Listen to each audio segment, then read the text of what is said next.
Yo suelo contar una historia de que de no haber sido por un naufragio, metafóricamente hablando, nunca habría existido Riverarena como tal. Yo recuerdo cuando me llamaron los Schuller, que eran los que estaban al timón de la Catedral de Cristal, de la mítica Catedral de Cristal, para decirme, vendimos el campus, Crystal Cathedral no va a existir más como tal, debido a una quiebra financiera, que nosotros no tuvimos nada que ver. Llegamos, estaba quebrada, porque algunos dicen por ahí, Dante quebró la catedral. ¡Oh, me siento halagado! Pues yo cuando te quiebro algo, lo quiebro a lo grande, pero no tuve nada que ver. Pero recuerdo cuando nos dijeron, no necesitamos una congregación hispana aquí. Estamos desarmando todo, literalmente. En realidad ya me había enterado aquella mañana leyendo el periódico que la catedral estaba en quiebra, pero ellos me lo dijeron en un tono lacónico, ¿no? Como si no importara demasiado. El próximo domingo, dile a la iglesia que pueden buscarse otras congregaciones y tú puedes regresarte con tu familia a Miami. Y yo me había preparado un plan estratégico para los próximos 10 años. Y cuando me acuerdo de todo aquello, yo me pregunto si Dios no se estaría riendo mientras yo estaba haciendo mis planes. Torpes planes, ¿no? Porque apenas pudimos estar 3 años en el campus de la Catedral de Cristal. Y nuestros planes se deshicieron antes de que pudiéramos lograr siquiera una congregación sólida. Y ahí fue cuando comprendí que el sueño se estaba desmoronando. Para ese entonces, un querido amigo, Rick Warren, nos ofrece unirnos a Saddleback y ser un departamento allí en Lake Forest. Pero cada vez que oraba yo sentía que Dios quería que avanzáramos a otro nivel, que no volviéramos a ser un departamento hispano de una iglesia anglo. No era un tema de orgullo, al contrario, hubiese sido una comodidad. Pero no sentía que ese era el camino. Y luego vinieron, para los que ya saben y están hace años, pero hay mucha gente nueva, que vinieron otros 3 años que siguen estando entre nuestras temporadas más frustrantes y desilusionantes de nuestra vida, de nuestra congregación, pero no los cambiaría por nada esos 3 años, porque los naufragios, cuando se los maneja de una manera inadecuada, pueden ser devastadores, pero cuando se los maneja como es debido, son lo mejor que nos puede suceder.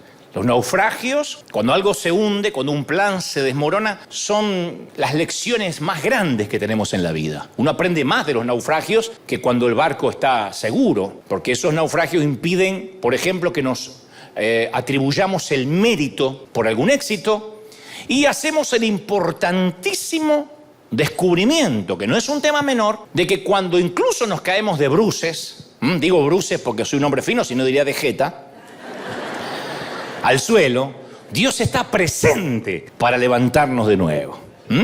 Y además de todo eso, los naufragios, los que somos náufragos y hemos vivido esos momentos, nos abrimos a otras opciones. Cuando murió el sueño de quedarnos en el campus de la Catedral de Cristal, yo estaba dispuesto a ir donde quiera que Dios quisiera, pero no estoy seguro que hubiese estado abierto a la opción de recorrer hoteles durante 3 años. Por los que no saben, como no teníamos arena, nos congregábamos en distintos hoteles que nos iban rentando por fines de semana. El Marriott, el Hilton, íbamos al Lossy Fair, íbamos a un parque, al Pearson Park, bajo los árboles. Si te perdías un domingo, ya no nos encontrabas más, porque ese domingo decíamos dónde íbamos a estar el próximo.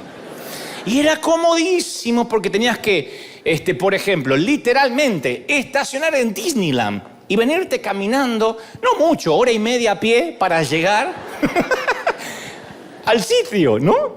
Pero nada de eso hubiese ocurrido si el barco de la catedral no hubiese naufragado. Aún tengo una gran cantidad de preguntas sin responder acerca de aquella temporada tan álgida, tan acerba, ¿no? ¿Será que Dios planeó aquella quiebra del campus? ¿O fue la ineptitud de los anglos que causó el hundimiento? Y yo tengo más preguntas que respuestas hasta la fecha. Pero de aquella experiencia salí con una nueva convicción, que a veces nos hace falta un naufragio para llevarnos a donde Dios quiere que vayamos. Yo creo en la planificación. De hecho, no planificar es planificar un fracaso. Tenemos que planificar. Nadie se sienta a construir una torre, dijo Jesús, si no tiene primero los materiales para terminarla, no sea que sea una torre a medio terminar. Pero cuando confiamos más en nuestros planes que en los planes de Dios, eso puede impedir que lo busquemos a Él y sigamos su verdadera voluntad. Y a veces nuestros planes tienen que fracasar para que triunfen los procesos, los planes de Dios que son mejores que los nuestros. ¿Qué le dice un ginecólogo, un obstetra, a una paciente, a su paciente embarazada, cuando ésta se queja de las náuseas matutinas o se queja del dolor de espalda, de cintura, le dice, mami, esto es parte del proceso. Especialmente si es una mamá primeriza, que nunca se embarazó antes. Le dice, mami, esto es normal. Que no tengas náusea y que no te duele la espalda sería un problema. Problemas, peligros, fracasos, decepciones, traiciones, son todos los síntomas que a veces nos muestran que estamos en la ruta correcta. Pero claro que hay muchos tipos de naufragios también. No es solamente, se vendió un campus y tuvimos que mudarnos. Está el naufragio de la salud. Caramba, que lo hemos vivido durante la pandemia y hemos perdido seres queridos porque el grifo del oxígeno se cerraba sin decir agua. El naufragio de un matrimonio. Nadie va a un altar frente a un ministro, un cura, un rabino, un pastor, teniendo en cuenta que algún día estarás con esa misma persona en una corte frente a un juez. Pero de pronto viene el naufragio del dinero, de los recursos, el naufragio de una hija que no quiere verte. Y algunos hemos estado naufragando durante mucho tiempo y hasta a veces nos preguntamos si todavía estamos en el mismo mapa. Y entramos en una nueva normalidad. Estamos aferrados a una balsa. Hay gente que se acostumbra a estar aferrado a una balsa. Recién hablábamos eso con Manuel antes del servicio, de la gente que en nuestros países se acostumbra a la inseguridad, por ejemplo. Aquí hay también muchos defectos en Estados Unidos, pero la inseguridad no es uno de ellos. No es algo que abunda en cualquier sitio. Y uno se acostumbra a veces a andar en la balsa de la inseguridad. ¡Uy, qué lindo! Hoy me asaltaron y me respetaron muchísimo. No, me robaron, pero contra respetuoso el muchacho. Porque me podía haber pegado, me podía haber matado y no, es como volvieron los códigos. Voté a un candidato, no sabe lo que es, no parece tan ladrón.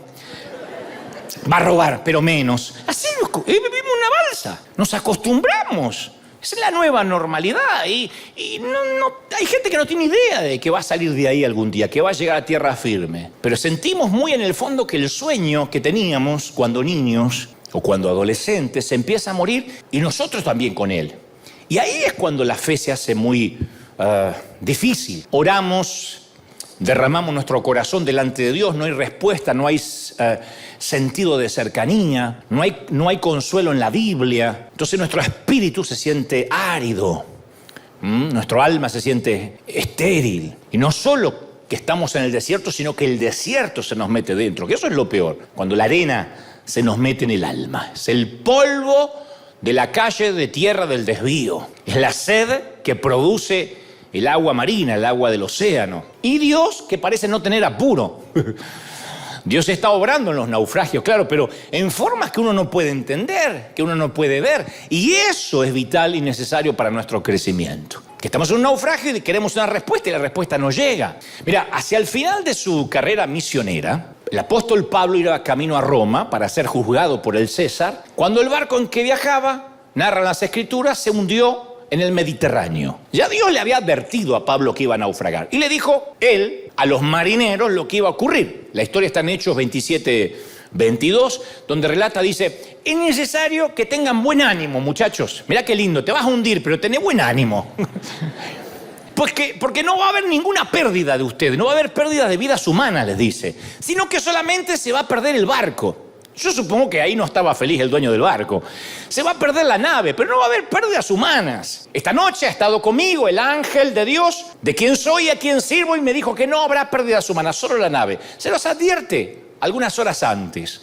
Apenas el barco. Y esto no es un tema menor, porque siempre hay vida después de los fracasos. Pero odiamos tan solo pensar en el fracaso porque asociamos por carácter transitivo el fracaso a ser unos fracasados. La sociedad nos lleva a pensar eso. Pero es la empresa la que fracasó, no nosotros. Es la catedral de cristal la que quebró. Nosotros no somos unos quebrados. Es el noviazgo el que falló. Fue el matrimonio el que fracasó. No tú. Es el evento o el proyecto que fracasó. Es lo que emprendiste lo que fracasó. No fracasaste tú. Es el barco el que se hundió, no nosotros. No es un atributo personal, no es un fallo de carácter. Hay gente que dice, yo fracasé en la vida.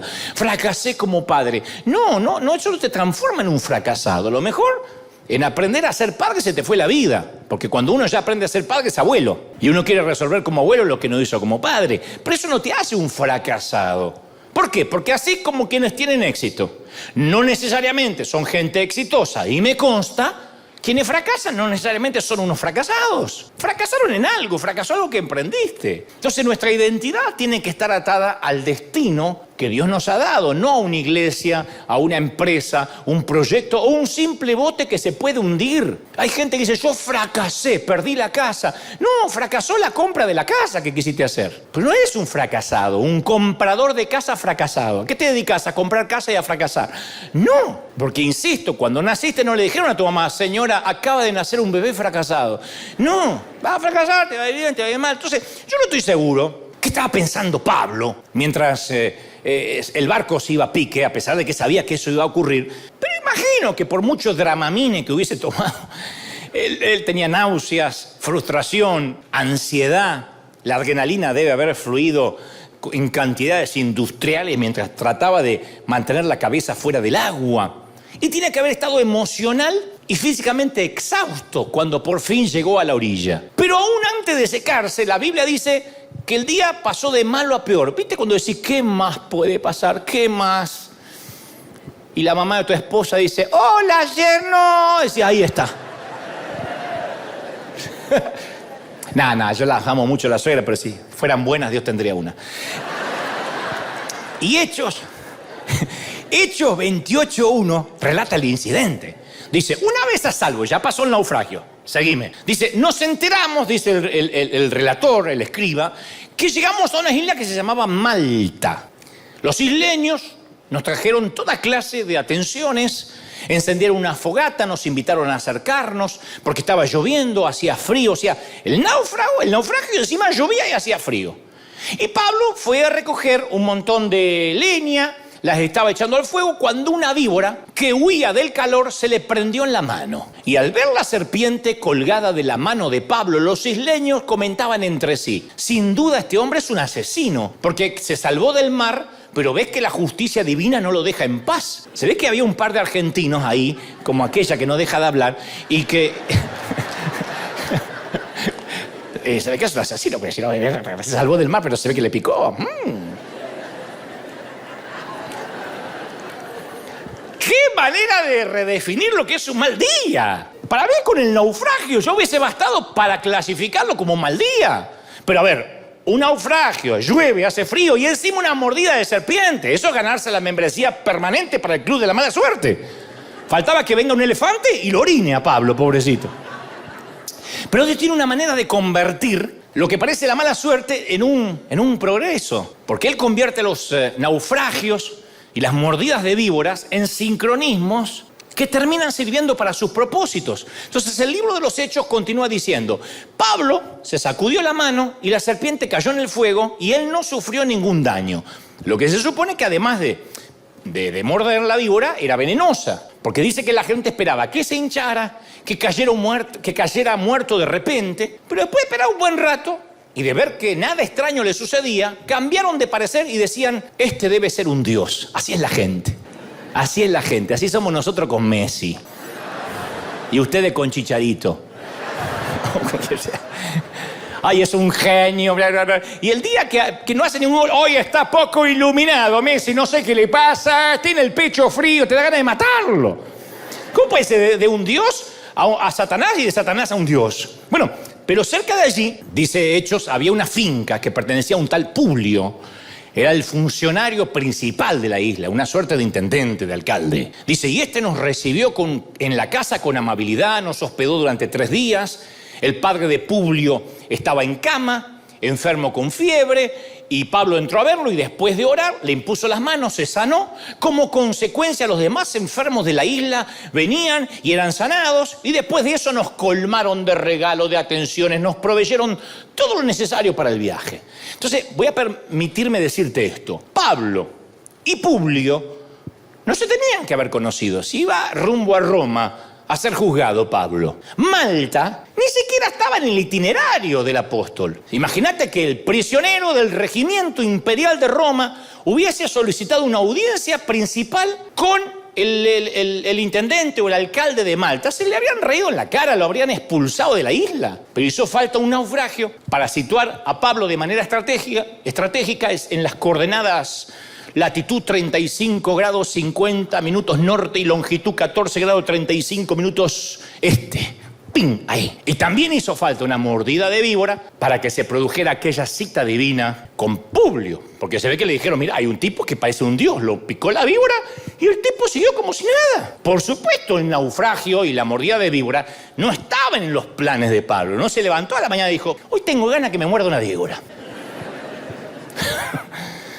Pero Dios usa un naufragio y la mordida de una víbora para poner en marcha un avivamiento, una revolución que abarque toda la isla. Entonces, si uno va a mirar los mapas misioneros de Pablo, que generalmente están en los apéndices de la Biblia al final, no vamos a ver ni una sola línea recta. Pablo andaba zigzagueando por todo el mundo antiguo conocido. Algunos de los lugares donde fue estaban planificados, la mayoría no. Pablo fue a parar a Atenas porque en Tesalónica una turba de judíos lo hizo huir de la ciudad. Viajó a Troas porque Dios le cerró las puertas en Bitinia. Terminó en Malta porque su barco se hundió en el Mediterráneo. O sea, Atenas, Troas, Malta no estaban en los planes. No obstante, Dios usó esos aparentes desvíos hasta un naufragio para ponerlo donde Él quería que estuviese. Entonces, un naufragio, un desvío en la vida, siempre nos va a llevar donde Dios quería que vayamos, que de otra forma no vamos a ir por las buenas. De hecho, hay gente que vive en este país, no porque dijo, qué bien que estoy acá.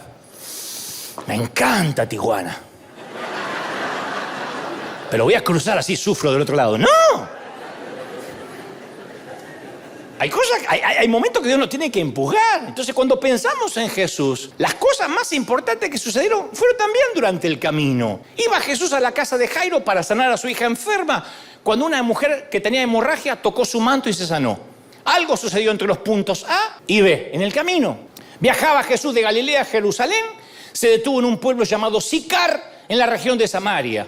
Y en el camino conoció a una mujer mientras descansaba junto a un pozo. Algo maravilloso sucedió entre los puntos A y los puntos B. Entonces, lo que creemos que es nuestro objetivo podría ser completamente otro objetivo para Dios. Ahora, yo estoy consciente, yo no voy a minimizar los naufragios. Yo estoy consciente que no hay nada más desorientador que esos tiempos intermedios entre la espada y la pared. Entre relaciones, entre trabajo, cuando uno tiene que estar en la nada, esperando. Soltó aquello y todavía no agarró esto. Y no hay nada que sacuda más a un barco que un mal diagnóstico, un despido, los documentos de un divorcio. Esas cosas hacen que nuestra brújula se enloquezca, empiece a girar. Entonces ahí nos sentimos perdidos porque nuestros planes, nuestra vida quedan deshechos. Lo que habíamos soñado se deshace, se desmorona. Pero lo bueno que tiene todo esto es que nos obliga a buscar a Dios con una intensidad totalmente diferente a como orábamos antes. Han venido muchos artistas desde un tiempo para acá a River Arena y todos coinciden en algo, que durante la pandemia casi nadie permaneció ateo. En un momento cualquiera que tenía un ser querido enfermo o él estaba en la cama, comenzaba a rezar, a orar, a levantar plegarias al cielo, a quien escuchara, porque nadie muere ateo. Yo te lo cuento siempre, cuando un avión empieza a caer, me ha tocado estar en vuelos complicados y todo el mundo a alguien le ora. Una señora agarró una medallita una vez en un avión y me clavó las uñas en los brazos. Entonces me dice, nos vamos a caer, nos vamos a caer, nos vamos a caer. Y agarraba el rosario. Yo le dije, señora, saque las uñas de mi brazo primero. Pues si me voy a caer, no me quiero agarrar los dos cadáveres juntos. Pero tenían el rosario agarrado, pues. Claro, porque nadie dice, no, que me coman los gusanos y me voy a caer. No, en ese momento uno dice, si hay algo, lo quiero. Entonces, la desorientación tiene su manera, los naufragios, su manera de ponernos de rodillas. Y esa es una de las razones por las cuales las cosas malas que nos suceden terminan siendo cosas buenas. Entonces, no podemos controlar lo que nos sucede, pero vaya, podemos controlar nuestra reacción a aquello que nos está sucediendo. ¿Alguna vez sentiste como si tu vida se está convirtiendo en una tragedia? Tu cónyuge te engaña, tu jefe te despide injustamente, alguien te hiere de una manera que parece que está más allá de tu capacidad de perdonar y sanarte. Y aún así uno puede escoger la actitud. Tenemos que renunciar en tratar de escribir nuestro propio guión. Tenemos que darle el control editorial a Dios de nuestras vidas. Porque siempre decimos, lo conozco como Señor, como Salvador, pero no lo queremos como autor. Decimos, es el autor de mi vida. ¿El autor qué hace? Escribe. No decide el personaje de la historia a dónde va a ir, cómo va a terminar. El autor escribe. El autor se toma licencias poéticas. Eso es el autor de mi vida. El autor escribe tu vida. Entonces, si le permitimos que comience a escribir nuestra historia, lo que nos aseguramos es un buen final del cuento. Yo no te puedo prometer una vida sin angustias, sin sufrimiento, ni pérdidas, y que nunca tengas que arrojar, Dios no lo permita, tierra sobre un ataúd, o besar una frente fría en lugar de una mejilla tibia, porque eso es la vida. El Señor prometió, tendréis aflicción. La vida no va a ser un juego de jardín, pero por lo menos te estoy prometiendo un final diferente. Convengamos, a la gente buena le pasan cosas malas. ¿Cómo que no? Sería una falacia decir, ¿por qué durante la pandemia murió gente tan buena? ¿Y por qué a la gente buena le agarra COVID, le agarra resfrío, la viruela del mono?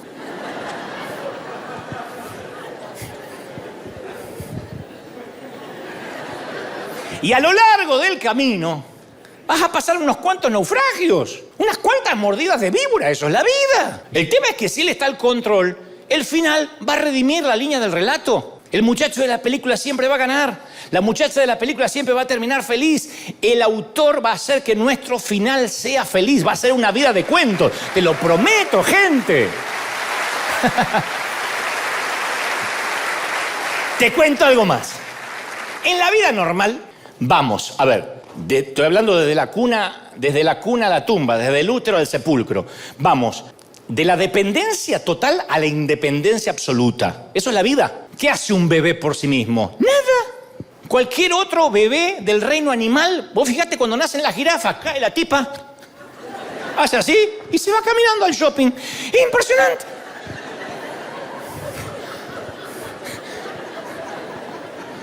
¿Vos tenés una jirafa? El único que no puede hacer eso es el ser humano. Todos los demás animales tienen algo natural que están caminando así. Vos ves el potrillito y ya está caminando. Y la madre ¡plac!, lo tiene y se va a hacer su vida. Y deja que el pibe se haga solo, el chamaquito se haga solo. Porque tiene que hacerse fuerte. Los bebés no, los bebés humanos dependen de los papás. Los tienen que alimentar, los tienen que hacer eructar. Si no eructa se ahoga. Fíjate vos qué dependencia. Lo tiene que mecer, cambiar de pañales. Y nuestra meta como padres es ir llevando a nuestros hijos de la dependencia absoluta a la independencia, en especial el uso del baño. Decime si tu día más feliz no fue cuando dejó los pañales. 12 años tenía. No. Como que era incómodo levantar la patita.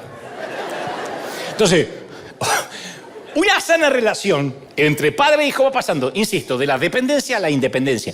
En cambio, una relación con Dios se mueve en el sentido contrario, opuesto, es el reino del revés. Espiritualmente hablando, comenzamos en un estado de independencia total, porque el pecado consiste en llevar una vida independiente. Yo hago lo que quiero y a mí Dios no me importa, ni se mete conmigo, ni yo con él. Es como vivir como que Dios no existe. Pero a medida que uno va madurando, consiste en moverse en esa línea continua hacia una dependencia total de Dios. Es aprender a vivir una dependencia diaria.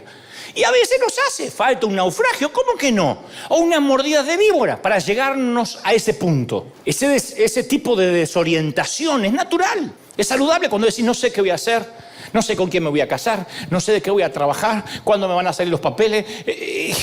La mayor parte del tiempo no vamos a saber con exactitud dónde nos dirigimos, pero esa desorientación desarrolla nuestra dependencia respecto de Dios.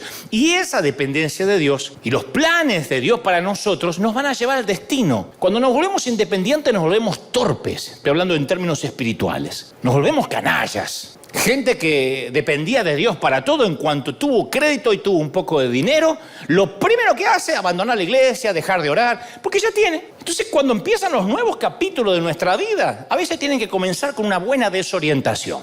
Cuando vas a estudiar algo, vas a hacer un trabajo que no hacías, te dan un curso de orientación. En cambio, Dios comienza los capítulos de nuestra vida con un curso de desorientación. Jesús no daba sesiones ni cursos de orientación. Jesús los desorientaba a los muchachos. Yo siempre veo a los discípulos y me da la impresión de que siempre estaban desorientados. ¿Cuándo será esto? Y vendrás en tu reino. Y no sabían nada. Pero eso decimos, qué tipos inmaduros. No, es la manera que tenía Jesús de hacer discípulos. Que desaprendieran para después poder aprender. Entonces, una cosa que sé es esto. Si no fuera por la desorientación, de la catedral de cristal, no habríamos sido orientados a hacer River, nunca. No habríamos ayudado al mundo, seríamos un departamento hispano de una iglesia anglo cómoda. Y te digo algo más, ¿cómo fue a parar Pablo a la isla de Malta? Gracias a la habilidad del capitán del barco, a las habilidades de los marineros de la tripulación. No, la Biblia dice que llegaron a Malta debido a algo que estaba fuera del control, el factor viento. Habían encontrado unos vientos de frente que hacían difícil mantener el rumbo del barco. Entonces el viento estaba en contra de ellos, así que de manera que navegaron a sotavento de la isla de Creta. No pudieron hacer girar el barco en el sentido del viento. Y vientos con fuerza de tempestad azotaron el barco como si fuera una cáscara de nuez. Y fue precisamente el factor viento lo que llevó a Pablo exactamente donde Dios quería que esté. Ya hace un tiempo estaba en un avión que no se le daba la autorización para salir, para despegar, debido a los fuertes vientos. Yo he visto aviones despegar con nieve, con lluvia, pero había viento y el piloto informó que debido a las normas de aeronavegación no podía despegar si el viento soplaba con una velocidad de 30 nudos o más. ¿Cuántos son 30 nudos? No tengo la menor idea, googleen, investiguen, pero con 30 nudos no sale. 29 nudos a lo mejor te despega, 30 no. Y mientras estábamos allí en la pista, yo reflexionaba, digo, qué incongruencia. Estábamos sentados en un avión Boeing 737 con 2 motores gemelos que eran capaces de desafiar la ley de gravedad y tener fuerza suficiente para alcanzar a una altura crucero de 900 kilómetros por hora y no podía despegar por el viento. Porque el viento es impredecible, es incontrolable. No hay manera de hacer que deje de soplar. No se lo puede cambiar de dirección. El viento es el viento, punto. ¿Qué nos recuerda esto? Lo que dice Juan 3:8. El viento sopla por donde quiere y lo oyes silbar. Y aunque ignores de dónde viene y a dónde va, lo mismo pasa con todo lo que nace del Espíritu de Dios. Entonces Jesús comparó el viento a la obra del Espíritu Santo, a la obra de Dios. Que a veces es un viento suave que te dice, por acá, ese chico no te conviene.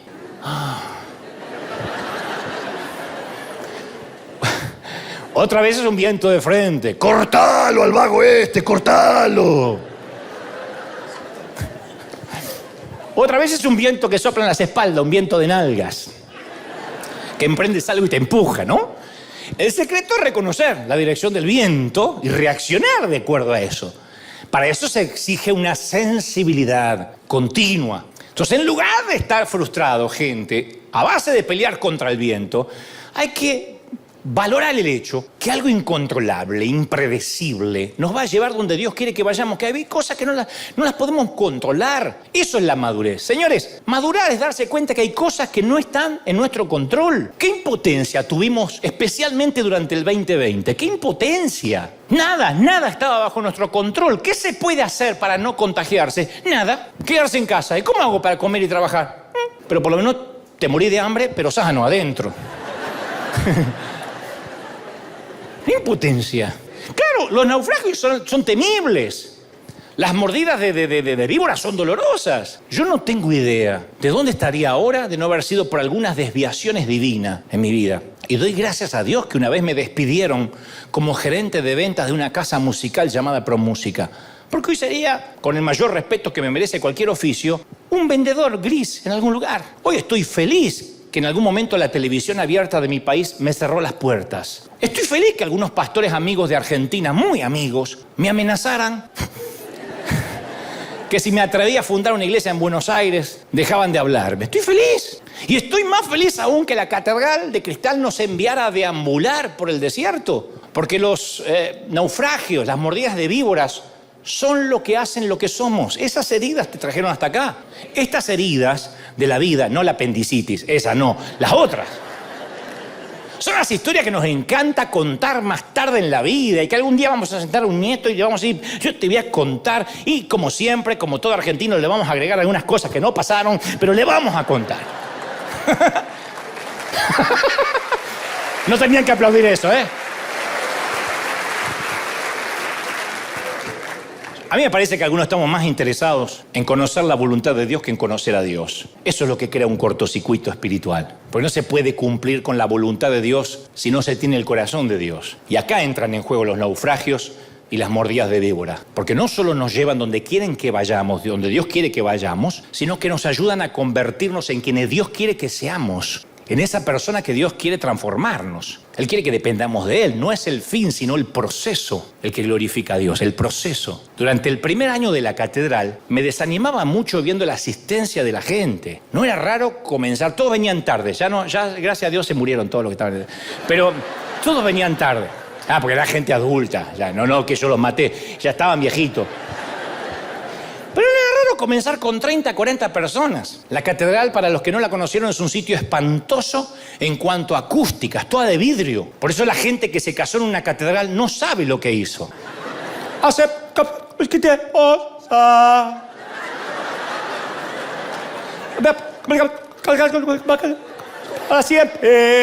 es el sonido.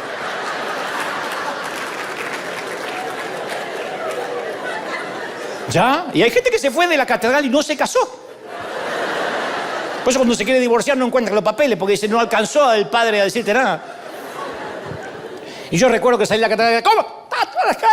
Y había 30, 40 que me miraron así. Y yo cerraba los ojos durante la adoración porque era deprimente verlos. Y yo descubrí que si no podía disfrutar la labor de pastorear 40 personas, 50, 100, era probable que no iba a disfrutar la labor de pastorear miles más tarde. De manera que tomé dos decisiones. Decidí que iba a hacer lo mejor que pudiera hacer en cada etapa de la vida y que iba a disfrutar del viaje. No sé cuántas habrán sido las desviaciones de tu vida. Tampoco sé cuáles son los retrasos y los naufragios que te ha tocado vivir, los infortunios. Tal vez tu vida dio unos giros inesperados. Tal vez siente que tus sueños se desviaron, se retrasaron y la vida no transcurrió conforme tu plan. Y yo puedo sentir tu frustración y a ver, la comprendo, tu frustración, profundamente. Yo no estoy minimizándola, pero esa es la esencia de la vida, de la aventura. Ahí es cuando uno aprende a disfrutar el viaje, un día a la vez. No hay otra cosa que vivir un día a la vez. El que no lo aprendió, insisto, durante el 20 y el 21, no aprendió nada. Yo no necesito, fuera de broma, la viruela del mono ahora para aprender a vivir un día a la vez. Un día a la vez, a salvo por hoy, en ese reducto. En esa cápsula de tiempo, el mañana, como digo siempre, murió mientras dormías, el futuro no te pertenece, no puedes celebrar los logros de mañana, ni llorar las tristezas del mañana, y lo de ayer ya pasó. Tú eres el que decide un día a la vez. Dios le proveyó a los israelitas el maná, que era un pan que caía del cielo, una suerte de pan que caía del cielo, una ración diaria con los nutrientes necesarios para subsistir, lo suficiente para el día. A los que recogían mucho se le ponía pútrido. Y les dio una curiosa orden: nadie guarde nada para el día siguiente. ¿Por qué Dios nos proporciona siempre lo suficiente? ¿Por qué habría de prohibir que se guarde lo que sobre? ¿Qué tiene de malo tener un poco de iniciativa y guardar un poco de maná para la siguiente semana? Frisé un poco de maná para hacer arepas de maná por si no tenemos nada que comer. Para hacer burritos al pastor de maná. Porque el maná les aseguraba que dependían de Dios. Y él quería cultivar esa dependencia diaria. Y nada cambió hasta el día de hoy. ¿No es esto lo que aprendemos en el Padre Nuestro? El pan nuestro de cada día, dánoslo hoy. Es eso lo que aprendemos. Hoy es el pan de hoy. Entonces, si nosotros queremos que Dios nos provea para la semana, para el mes, lo único que quiero es pagar las tarjetas, con que tenga una casa ya está. No. Él quiere que nosotros vayamos de rodillas todos los días, en una dependencia total. Porque Él sabe que a muchos, si les da mucho, dejan de confiar en el proveedor y comienzan a confiar en la provisión. No me digan que no. Confían en la provisión y no en el proveedor. No, es que yo no tengo tiempo para ir a la iglesia ni para orar porque me salió un trabajito allá. ¿Quién te piensa que te da la salud para poder agarrar el trabajito? Mañana te levantas, te agarra una ACV, un derrame cerebral y se acabó el trabajito de los $20 que vas a hacer extra. Se acabó. Entonces, cuando uno empieza a confiar en la provisión y se olvida del proveedor, es la búsqueda de autosuficiencia, que es la expresión sutil de la naturaleza pecaminosa que tenemos. Es el deseo de llegar a un punto donde no necesitemos a Dios. Creemos que Dios nos provee además para poder depender menos de Él. Entonces decimos: Señor, yo te pido nada más que me des. Son los que oran así, como dije el domingo pasado: dame mucho dinero y así puedo darle a los pobres. No, lo que estás queriendo es no tener que venir acá todos los días. Lo que estás queriendo es no depender de mí.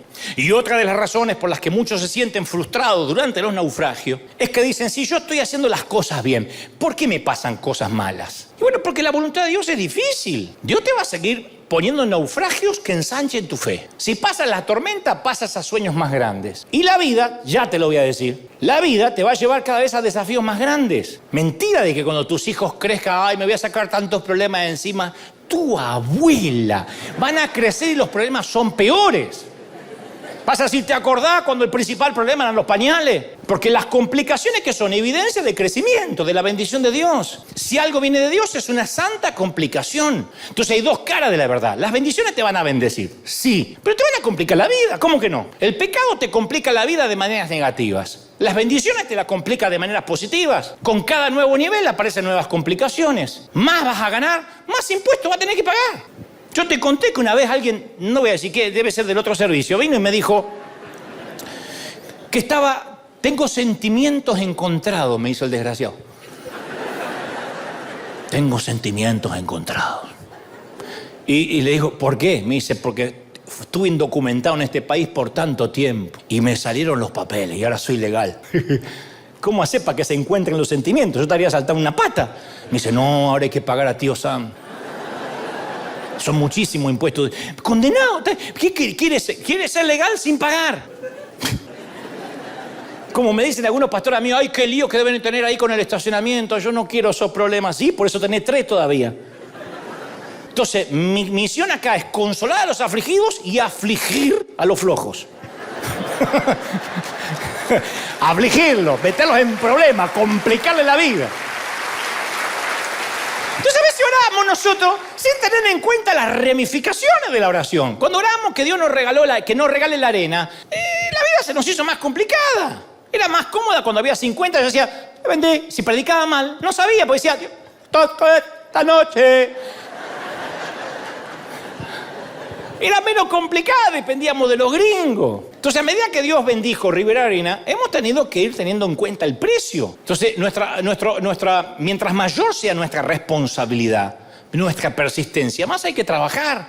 Entonces, llega un momento que después de orar, tenemos que comenzar a hacer algo con lo que oramos, con aquello que hemos pedido. Y te cuento algo más para culminar. Uno de los milagros más extravagantes de la Biblia, además de esto del naufragio, que a mí me sorprende cada vez que lo leo, es un asna, una burra parlante. No es el burro de Shrek. Antes de eso tuvo una bisabuela que habló. Un tipo llamado Balán se dirige a Moab porque le habían pagado al tipo para que maldiga a los israelitas. Y mientras que va por el camino se le atraviesa un ángel a la burra. Balán no ve el ángel, la burra ve el ángel. Y el asna le salva la vida 3 veces a Balaán, deteniéndose. Pero Balaán se siente frustrado con la torpe asna. Entonces abre la boca, y la burra abre la boca, lo mira. Eso te digo, es un paso de comedia. Esto es shakespeariano. Dice, ¿se puede saber qué he hecho para que me hayas pegado 3 veces? ¿Sabés cuál fue la respuesta de Balaán a aquella burra que le salvó la vida 3 veces? Dice, te has venido burlando de mí. Si hubiera tenido una espada en la mano te habría matado de inmediato. Le habla y la amenaza a la burra. Yo no sé quién de nosotros sabría cómo responderle a un animal doméstico que de pronto te empieza a hablar. Viene el perro y te dice, ya es la hora de comer, macho, ya está.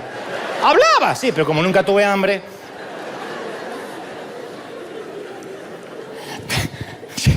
Pero Balán estaba tan furioso que no cabían sus cabales. Escúchame, si tienes una burla parlante entre tus manos, lo último que se te ocurriría hacer es matarla. Vas a hacer una fortuna. Olvídate de lo que te van a pagar como profeta. Podés montar un espectáculo en Las Vegas. Y me encanta la respuesta tan racional que le da el asna. Y no puedo menos que preguntarme si no usaría un distinguido acento argentino.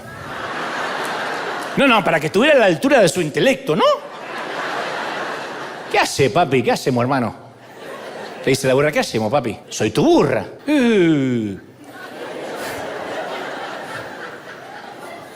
Me cabalgaste desde que me tenés hasta hoy. ¿Y yo alguna vez te fallé? ¿Te fallé, papi? ¿Yo me porté mal con vos? No, porque hay una versión que descubrieron de que pudo haber sido la primera argentina.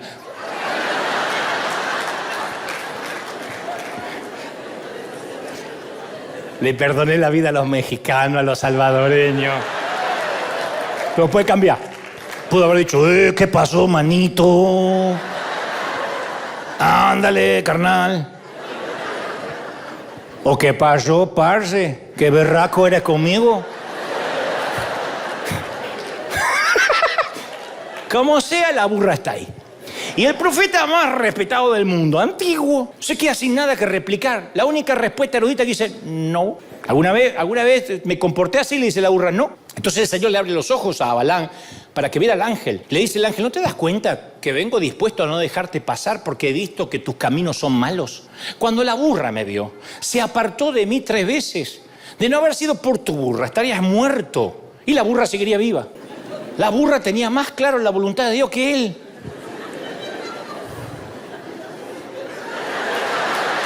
No, porque lo entendió. Y a veces nos ponemos tan furiosos cuando no podemos llegar a donde queremos. Detestamos los naufragios, detestamos los desvíos. Son frustrantes, confunden, pero nos llevan donde Dios quiere que vayamos. El verdadero milagro de esta historia de la burra no es que no lo dejó pasar. Es un Dios que lo amó tanto para interferir en su camino cuando iba por el sitio equivocado. Esos son los milagros que no queremos, pero son los que necesitamos. Y cuando miro mi propio pasado, me siento agradecido por los momentos que Dios interpuso en el camino, usando burras, usando naufragios.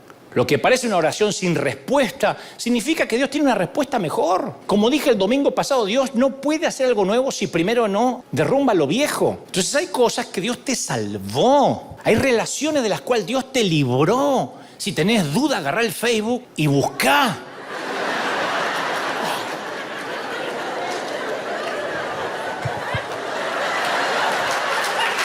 No hay que nada.